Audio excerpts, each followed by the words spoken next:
What's up, guys? Had a few questions on how to meld the major and minor scales again. So trying to clear that up just a little bit more, or maybe give you some more resources on how to approach it. I'm going to let you know how I approach these things and how I meld them, and hopefully it'll make sense to a few of y'all. Let's just start with the G major scale. So G, A, B, C, D, E, F sharp, G, A, B, C, D, E, F sharp, G, A, B, C, D maybe, and then come down. Alright, now, if we have the G major scale, there's a few different things that we can do with it. We can take it up and meld it with an A Dorian scale, which is basically the G major scale played starting from the A note. So we would have A, B, C, D, E, F sharp, G, A, B, C, D, E, F sharp, G, A, B, C. Alright? Now we get this kind of, I'm just going to play it around and see if you can get that in your ear.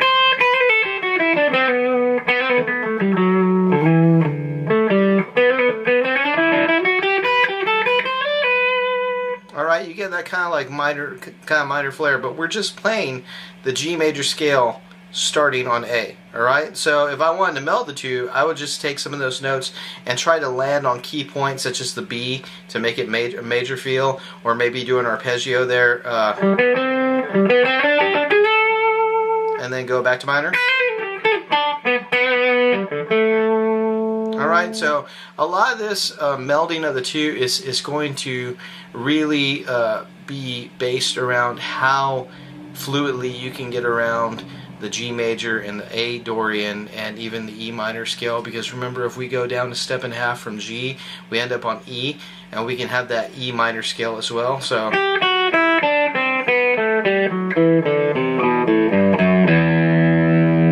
alright, so we have three things that I use in melding all these scales together. Alright, and it kind of helps me because if you know the box, you can typically play the box around the A formation. So, and all you have to do is add in the F sharp.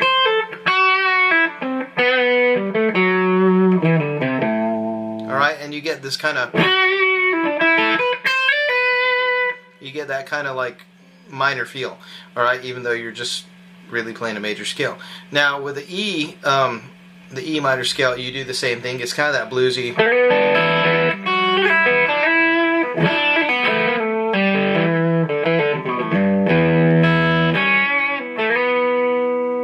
Alright, so you're using all the same notes, but remember when I spoke to you guys in the beginning and I said one of the things that I try to do in my soloing is take my knowledge of the notes. The G major scale has one sharp, F sharp, and start in a position that forces me to not play scalar patterns.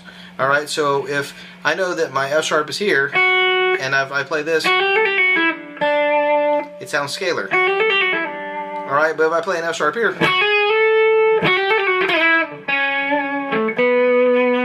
alright, some of the stuff that I did there, it sounded a little scalar, but not really, because what I'm doing is I'm starting somewhere where it doesn't seem familiar, and my fingers aren't going to get into the ruts of just scales. Alright, so I ripped off a backing track, and I'm going to put the link on this video, but it talks, or it's basically a backing track for Dorian modes, and it tells you all the notes that are in it and how to approach them. But I just wanted to kind of maybe just give you a glimpse of what I'm doing here. When I start, it's 16 bars of each chord. When I start, I'm going to stay in the box, and then I'm going to go out to the G major, and then I'm going to end up in the E minor around the 12th fret. I don't know, hopefully. So we're going to start off on the first one. So let's just give it a shot and let's see how it sounds.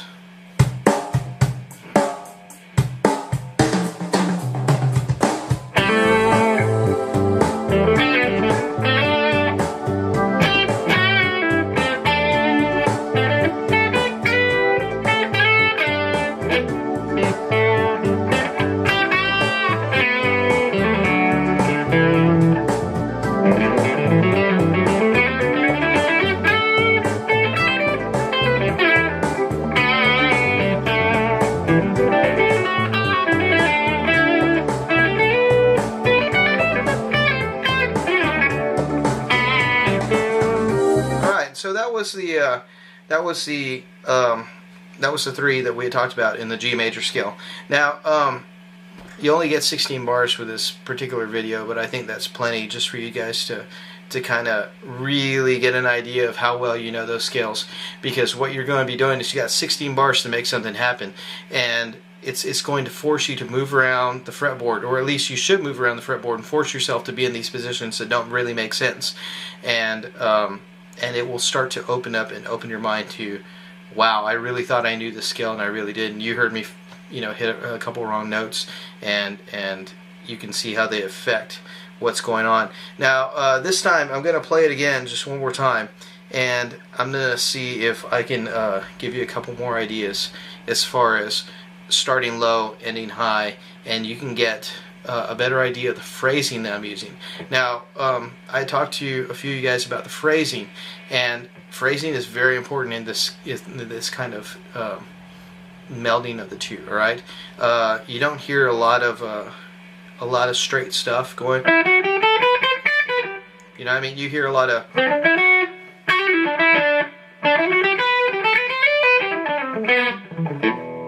those ghost notes that are going in there, and those are really important too. And also, you're going to hear a lot of arpeggios.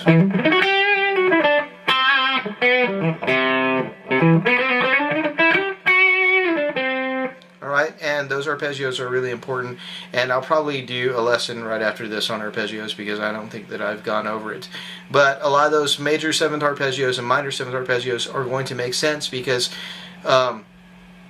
in that particular scale, all those arpeggios can fit in each one. So say I have a G major scale, right?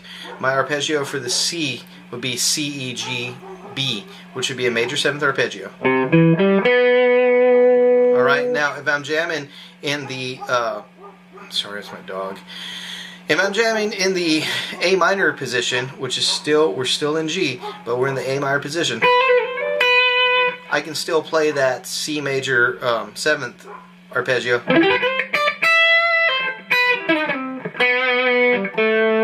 Alright, and end on the A, so it gives it that feel of, oh, it's E minor, and yet I'm still playing the same arpeggio. Alright, now same thing with the E minor. You're just accenting different chord tones in different things, and the only way it's going to make sense is if you do it, maybe write it out and figure out exactly what you're doing. Like when you're playing in that E formation, you're accenting the major 6. Alright, when you're playing in G, you're accenting the major 4.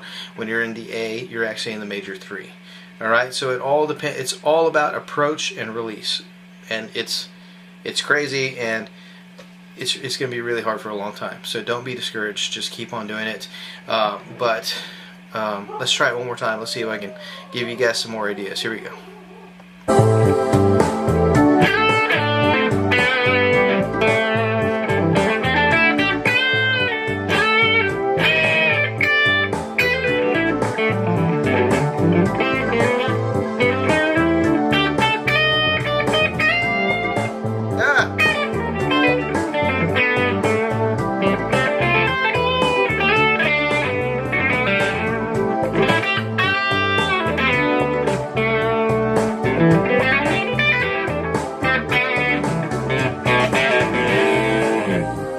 So, sorry, you heard me flubbing a couple notes, but it was kind of a good thing, because you saw how, even though I was really in a bad position with those grace notes and the way that I took away from it, most people aren't going to know that I'm screwing up notes. Most people are going to be like, do you mean to do that? And it'll give me time to go back to a place where I feel comfortable. All right, I'm still learning to. I don't ever want to give the impression that I can play jazz, because I really can't. I just know how to fake it really well. So let's keep on going, and this is about 10 minutes. So I'm going to give you just some really quick arpeggios to work on, because I really want to make another video just on arpeggios. All right, so let's do this really easy one. What you're going to do is, if you're going to want to play a major arpeggio, I'm going to give you one on top and one on bottom. If you want to play a major arpeggio, what you're going to do is this note right here. I'm on the 8th fret. Sorry about the guitar, but this is what I feel comfortable with. So I'm on the 8th fret. This is your root. So your major 7th arpeggio is going to be one below it. That's going to be your 7th. You're going to go your 5, 3, 1. So you get this kind of, this is your major 7th chord. It's a C major 7th chord because our root is right here, or our root is right here. Alright, and this works anywhere you go. Alright, so one way to get the arpeggio going into your riffs is just to give it a little, and just do a little sweep there. You know, they're really easy.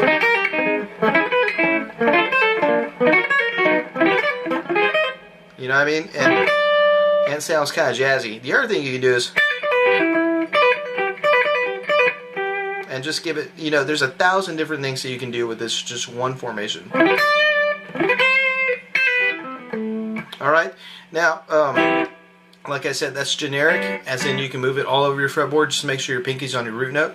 So it'd be good to know your notes on the 4th string, like G, A, B flat, C, D.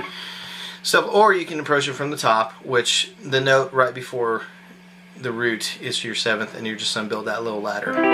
So 1 note per string and 1 fret down. Alright, now as far as your major 7th arpeggios on the bottom, one that I like to use a lot is this one.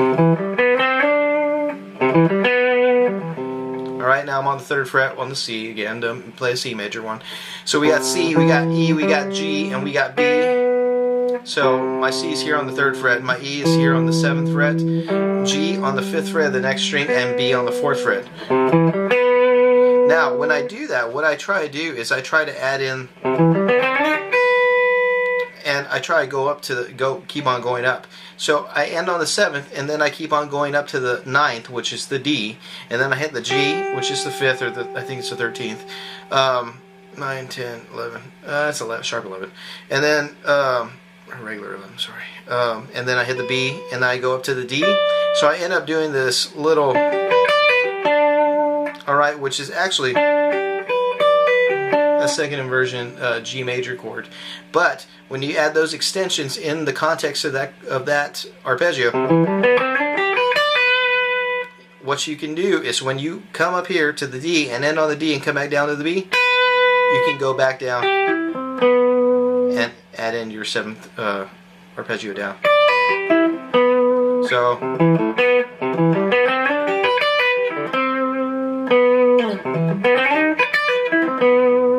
alright, so yeah, that's going to be a little bit of work because I remember when I made it up and it was a little weird. So C, E, G, B, D, G, B, D, back down to the B, G, E, C, back to the B. Alright, so there are a couple arpeggios for you. If you want to do a minor one, pretty easy. You can like take your minor scale, which you got that A minor that we were talking about with the G, and you can just bar over the A, which is, this is your minor 7th chord, and just hit that 9th right there, and it turns into a minor 9th chord. Give it a little bend, so you have that minor 3rd, which is the minor chord again, and then come back down to the A, and that's a really good minor arpeggio that I rip off all the time. Let's see here. I think that's good for right now. I think you guys got a lot. I think if you watch this video a little slow and just take it piece by piece, it's gonna make a lot of sense. But if you try to do it all in one whack, you may hate me. So hopefully that helps. Give it a shot, and we'll just keep on trying until I do something that works. All right. But thanks for the comments, and be sure to let me know what you think, so I know what works and what doesn't work for y'all. These lessons are for y'all. So hope you're digging them, and talk to you guys soon. Happy Thanksgiving.